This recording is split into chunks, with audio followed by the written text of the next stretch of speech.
आज दुपारी टेंभुर्णीवरून करमाळ्याला येत असताना हायवेच्या कडेला आजीनाथ साखर कारखान्याच्या पाठीमागं राजस्थानी लोकांच्या जनावरांचे नियोजन पाहिले. ह्या जनावरांचे नियोजन अशा पद्धतीने केलेले आहे, ना ह्यांना कुठल्या पद्धतीचा मुरघास आहे, ना कुठला हिरवा चारा आहे, ना कुठले वैरण आहे, ना कुठली कडबाकुट्टी आहे.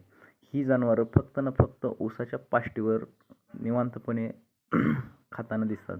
आणि हायवेच्या कडेला तुम्हाला ही सहजासहज रस्त्याने जात असताना ही जनावरे दिसतात.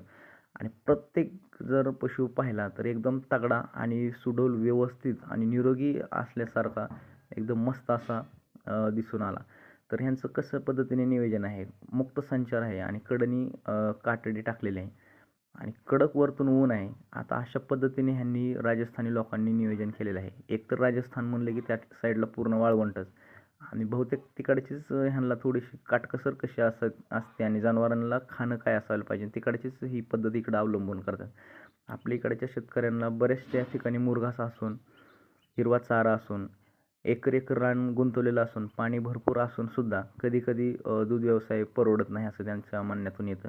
आणि बऱ्याचशा हिशोबात आपण दूध परवडत नाही अशाच पाहिलेल्या आहेत. तर थोडासा यांचा पण आदर्श घ्या.